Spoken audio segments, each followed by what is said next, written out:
dalam hadis Rasulullah sallallahu alaihi wasallam, hadis yang diriwayatkan oleh Al-Barra bin Azib, seorang sahabat Rasulullah, yang panjang hadis tersebut. Ada dua hadis yang panjang yang cerita tentang Isa Karat ini.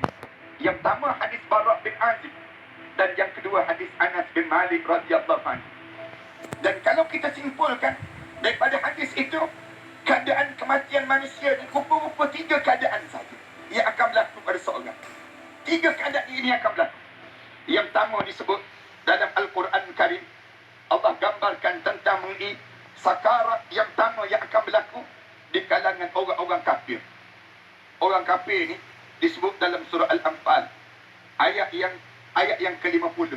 Allah Subhanahu wa taala sebut, kalau kamu boleh lihatlah bagaimana saat sakarat yang berlaku kepada orang kafir itu. Walau tara iz yatawaffal ladina kafar, ketika mana malaikat-malaikat nak matikan orang kafir. Atas dunia ni keadaan yang pertama yang berlaku. Orang kafir yang akan berlaku ni apa dia? Wal al-malaikatu yadribuna wujuhahum. Mereka akan datang untuk berdiri di hadapan muka dia, celik dia mata tengok malaikat. Warna hitam, kelam, bau busuk yang amat sangat. Dalam hadis Rasulullah cerita, diangkatnya satu pukulan, yadribuna wujuhahum, sambil pukul muka dia, berkecai muka tersebut.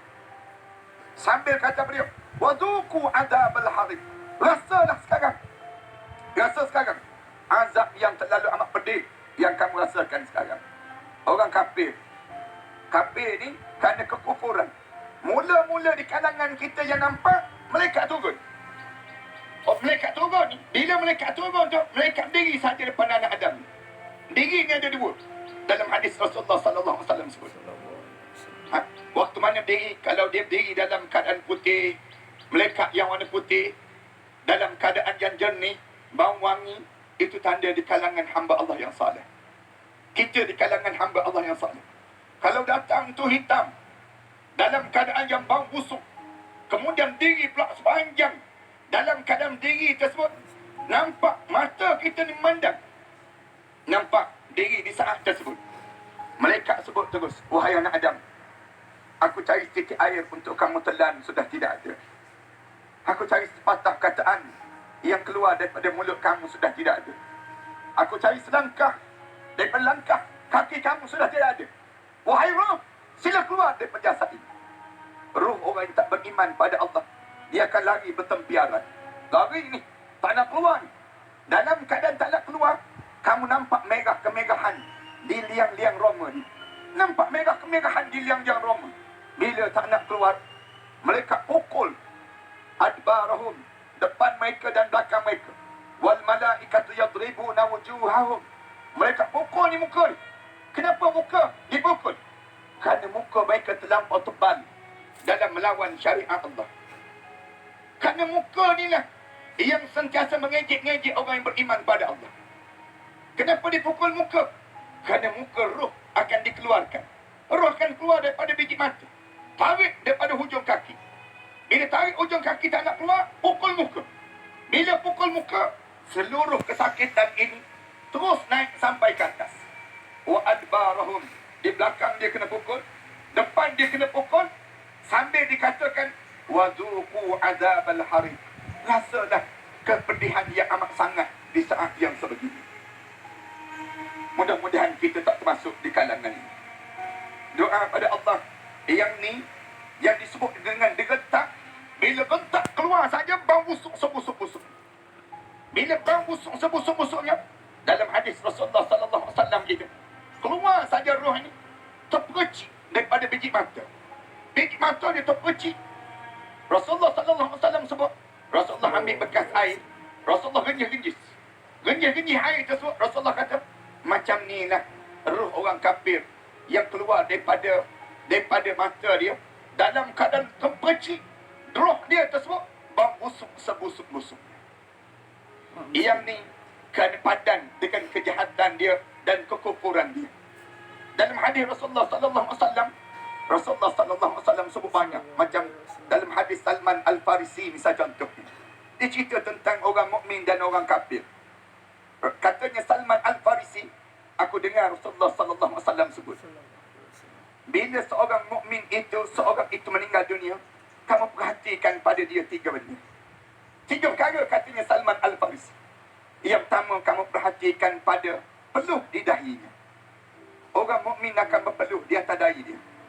Bagaimana peluh yang mercik, rahmat Allah yang mencurah-curah di saat mana roh dia nak keluar daripada jasad seseorang tadi.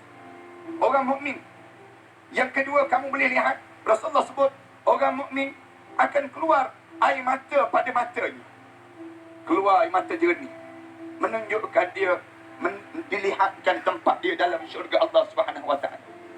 Yang ketiga, Rasulullah sallallahu alaihi wasallam sebut di saat mana roh dia nak keluar, hidung dia kembang kempis. Kembang kempis hidung dia. Nampak saat mana dia nampak tempat dia dalam syurga Allah. Bila tunjukkan tempat dia dalam syurga Allah, dia rasa tak sangka. Tak sangka aku datang masjid je, tapi Allah bagi balasan untuk aku syurga Allah.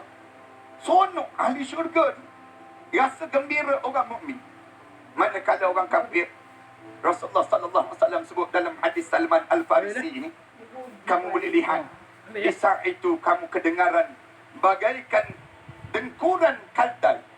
Bunyi khuh, nak keluar roh dia pada jasad dia ni. Bunyi khuh daripada badan dia. Kemudian yang kedua, mercik najis yang banyak yang keluar daripada badannya. Dan yang ketiga, disebut lagi di saat mana dikeluar roh dia ini sendiri dalam keadaan semasam-masam wajah dan tidak cerianya wajah kerana ketakutan menghadapi saat yang dihadapi di hadapannya. Dalam hadis kursi, bagaimana disebut oleh Wahid Ibn Al-Wal, Allah sebut, sesungguhnya aku tidak akan mengeluarkan seorang daripada dunia ini.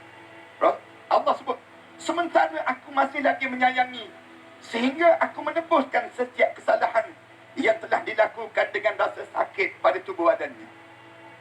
Kalau aku sayang pada seorang, biasanya dekat nak meninggal dunia, aku sakitkan dia. Allah akan jadikan dalam hidup dia ujian-ujian yang banyak dalam keluarga dia. Dekat dengan kematian dia, Allah jadikan ujian-ujian. Ujian itu, ujian ini. Kemudian Allah sempitkan dalam perjalanan hidup ini. Lagi hujung usia perjalanan umur dia, Allah sayang pada dia, Allah dah masukkan dia dalam syurga, Allah jadikan susahnya dalam perjalanan hidup. Meninggal dunia dalam keadaan sakit yang banyak, kesakitan yang banyak, sehingga kan dalam hidup dia ni berkurangnya rezeki dia, sehingga aku mendapatkan kesalahan dia hanya sebesar biji sawi saja, katanya Allah dalam kursi. Bila dia meninggal dunia dalam keadaan dia buat salah dalam dunia ni sikit je lagi, kerana Allah Ta'ala kafarah dengan ujian-ujian yang dilalui pada diri dia sebentar tadi dalam hidup dia. Jika dia masih tersisa suatu kesalahan pada dia, aku akan jadikan kepayahan terhadap kematian dia. Payah kematian, ada lagi salah dekat nak meninggal dunia, Allah jadikan payah dia meninggal dunia. Ini kena faham betul-betul di kalangan kita. Orang kita ni, dia nampak payah-payah ni mesti berlecing lah tu disebut dia. Payah-payah mati ni, kita buka atap terus lah. Senang dia sebut demikian. Bukan. Allah payahkan dia meninggal dunia. Kenapa dia payah ni? Allah sayang pada dia. Bila Allah sayang pada dia, Allah jadikan ujian ini dalam hidup diri dia tersebut, menjadikan dia sehingga dia menghadap kepada aku bagaikan dia baru lahir daripada perut ibunya.